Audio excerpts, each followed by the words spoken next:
Como é que dá 3 ministérios para a União Brasil? Me explica como é que alguém dá 3 ministérios para a União Brasil e não tem voto em nada, ele só faz declarações e posicionamentos hostis, e tem a votação do decreto de saneamento, todos os votos são contra a gente. Eu não consigo entender, sinceramente. Deputado, como é que fica a tua situação, né, diante desse desprestígio, né? Pode-se dizer que você está desprestigiado aí dentro do PT, né? Cara, eu queria muito estar participando da CPI, mas não é por isso, não é uma questão pessoal, entendeu? Sinara, se tem uma coisa que na minha vida eu luto por uma causa, por um projeto. O que eu acho é que tem um peso errado nisso aqui. Mas você pensa em sair? De quê? Do PT. Não penso não. O PT é minha vida. É minha vida. Eu acredito no PT como um grande partido de massas desse país. Né? Eu quero lutar dentro do PT. O PT é que fala com esse povão. Eu não vou sair, não. Eu só acho injusto o processo. Porque, volto a dizer, se teve uma pessoa que brigou em todos os momentos, que tem comprometimento com Lula e com essa causa, sou eu. Isso não significa dizer que a gente não possa ter divergência. E divergência que eu estou falando é porque eu quero que o governo dê certo.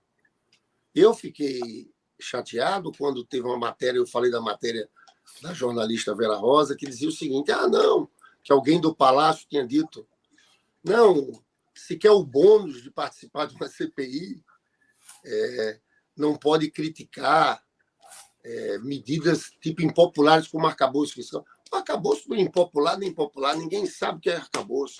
Eu, quando estou divergindo sobre isso, Sinara, eu quero que vocês saibam e acreditem no que eu estou falando. É porque eu não quero que esse governo dê errado. Eu não quero que a gente cometa os mesmos erros.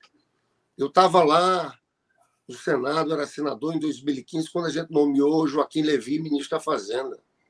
E eu disse: está errado. E aquilo deu errado. Nós não podemos errar nesse governo do presidente Lula. Então, eu quero minimamente ter capacidade, ter condições de fazer críticas, de tentar interferir, de tentar melhorar projetos, sem que tenha retaliação como essa. Isso é inconcebível num partido e num governo democrático de esquerda. E esse rigor eles não têm com o outro lado. Então, meu inconformismo é com isso. Agora, eu não saio do PT de jeito nenhum. Isso aqui é minha casa. Esse é o partido que representa o povo trabalhador desse país. Então, isso não vai tirar meu ânimo, não, viu? Deputado, pessoalmente o senhor acredita que é necessária algum tipo de mudança no pessoal do Planalto que faz a articulação com o Congresso Nacional? De forma pontual, é necessário rever a forma como a Secretaria de Relações Institucionais, a Casa Civil e outros players ali do Palácio, como eles se relacionam com esse Congresso amarrado pelo Lira? Eu acho, na verdade, tem que ter alguém. Eu acho que a postura deles é de cabeça baixa o tempo inteiro. Estou sendo muito sincero aqui. É uma postura muito ruim. Não tem estatura para negociar. Eu acho que nós temos que ter alguém com senioridade, com altivez, para tentar reorganizar isso. Porque está muito ruim. A gente tem que ter um bloco, vou dizer, um bloco governista. A gente não tem. Deixaram crescer praticamente 2 centrões. Tem um bloco em torno do MDB e um bloco em torno do Lira. Como é que a gente permite que PSB e PDT vá para um bloco do Lira e não esteja com um bloco com a gente? Então, é uma articulação política nesse tipo, desastrada. Como é que dá 3 ministérios para a União Brasil? Me explica como é que alguém dá 3 ministérios para a União Brasil e não tem voto em nada, ele só faz declarações e posicionamentos hostis, e tem a votação do decreto de saneamento, todos os votos são contra a gente. Eu não consigo entender. Sinceramente, é uma gente que está acostumada aqui. O Lira, é impressionante o poder que o Lira criou aqui, desde a legislatura passada, com essa história do orçamento secreto. Infelizmente, tem uma parte do PT que na Câmara tem uma relação e que o termo é esse, cooptada pelo presidente Arthur Lira. E não conseguem fazer um exercício E o Lira está querendo fazer com a gente o que fez com o Bolsonaro. Ele quer ser uma espécie de primeiro-ministro. Ele quer terceirizar a relação política com o Congresso no nome dele. Por isso que ele não aceita que o governo monte uma base. E o governo nem tenta montar uma base, entendeu? Então, eu acho que isso é um problema sério. A gente vai ter que enfrentar esse problema. Volto a dizer a vocês, por baixo de toda essa minha análise, tem um desejo que o governo do Lula não pode dar errado. A gente tem que acertar, a gente tem que fazer a economia crescer e a gente tem que ser desconfiado. A gente não pode acreditar nessa turma de uma forma que a gente fique refém dela. Se a gente ficar refém do Lira, do Centrão, é um cenário muito perigoso, principalmente se a economia não for bem, porque eles vão tentar dar o golpe, a gente já viveu isso. Só que os golpes acontecem de maneira diferente. O golpe contra Dilma foi aquele impeachment, aquela fraude.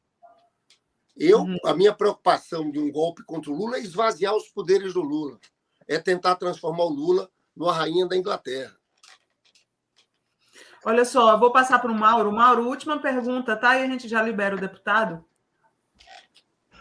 Não, queria primeiro reconhecer, o que você fala é verdade, Lindbergh. A gente aprendeu, bom, dos 4 aqui, nós dois, você é bem mais jovem que eu, mas a gente se conheceu no movimento antigo. Então, construiu uma admiração pela sua atuação política já desde a década de 90, na luta contra o governo Collor. Mas você foi conhecido e admirado, respeitado, amado na esquerda por conta da sua performance na luta contra o impeachment da ex-presidenta Dilma, contra o golpe contra a ex-presidenta Dilma, e você pagou o custo político daquela atuação aguerrida que você, Vanessa Graziotin, também pagou o preço dessa luta. Ambos perderam o mandato no Senado, na sequência. Você recuou para ser vereador e agora voltou para a Câmara das Deputadas e Deputados. Então, primeiro, só para registrar que, de fato, é isso. Há uma história em que você, Vanessa e outros, Gleisi, foram para o sacrifício, foram para a luta ali no embate contra o golpe de Dilma. Minha pergunta, semana passada, não foi esta a única surpresa que saiu da liderança do PT na Câmara. O deputado Zeca Dirceu distribuiu para uma lista muito grande de jornalistas, parlamentares, a seguinte frase: o PT não vai apresentar emendas ao arcabouço fiscal. Mas, até onde eu sei, não houve uma reunião da bancada do PT. Posso estar enganado, que tivesse tomado essa decisão. É isso? Os parlamentares do PT estão proibidos de apresentar emendas que melhorem, que busquem melhorar o arcabouço fiscal? Não, essa foi a posição do líder do PT. Só que na verdade, eu acho que a discussão do arcabouço, nós estamos no meio de um processo. O Haddad mandou o projeto e, a partir do que ele mandou, as emendas, a transformação que o relator está fazendo no projeto de arcabouço fiscal do Haddad, Mauro,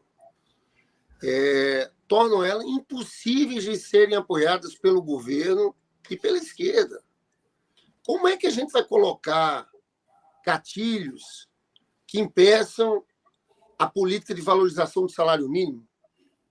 Congelamento de salário de servidores, de professores universitários. Eu acho isso inaceitável. Então, não tem essa posição do líder do PT. Isso não foi discutido na bancada. Se vierem isso com essas propostas, nós vamos apresentar emendas. E o governo tem que articular contra elas. São emendas contra o governo, que tem um objetivo, eu volto a dizer, que é de aprisionar, amarrar o governo do Lula. Estão falando até de criminalizar, né? Se não respeitar a meta, pode ser crime de responsabilidade. Fiquei chocado. E aí remete ao que fizeram com a Dilma, né?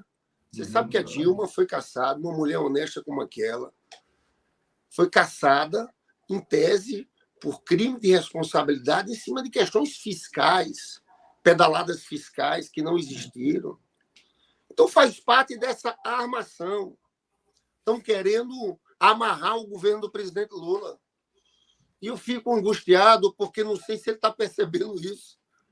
Se a turma que está no entorno conta isso a ele. Se a turma conta que esse arcabouço fiscal pode criar uma situação no próximo ano em que a gente tem um cenário de estagnação econômica e ele seja impedido de fazer gasto social, de investir no Minha Casa Minha Vida, de investir em políticas públicas, entendeu? Então, é esse cenário preocupante. Eu não vou aceitar isso no PT, tá? Eu não vou aceitar. Eu sempre, quando tiver minhas posições, eu vou falar minhas posições, porque eu quero que o governo dê certo. A pior coisa que pode existir é uma esquerda sem capacidade crítica, sem capacidade de interlocução interna. Isso não existe. Isso é coisa para a direita, Bolsonaro. Aqui não é gado. Né? E a gente tem autoridade para dizer, olha, eu acho que está errado, porque a gente tem uma vida inteira, Mauro. Estou te falando de verdade. Uma vida inteira por uma causa, por um lado, pela defesa do Lula. Né? Então, isso é o pior método. Eu acho que esse método não pode ser um método que acabe funcionando dentro do PT. Contra isso, eu vou me rebelar. Tá? Eu vou me rebelar, porque eu acho que a gente tem que fazer conciliação, tem que fazer tudo, mas sinceramente, a gente não pode abrir mão do que a gente falou na eleição presidencial. A gente não pode baixar a nossa cabeça e ficar refém da Faria Lima. A gente vai ter que melhorar a vida do povo, a gente vai ter que gerar empregos. Para isso, é necessário ter coragem. O que eu quero que o nosso governo tenha um mínimo de coragem para a gente executar o que a gente falou que ia executar nas eleições. Fazer investimentos sociais. Esse é o debate, no fundo, tá? Eu me nego. Nesse sentido, eu vou me rebelar contra qualquer tentativa de grupos dentro do PT querendo cercear o debate interno.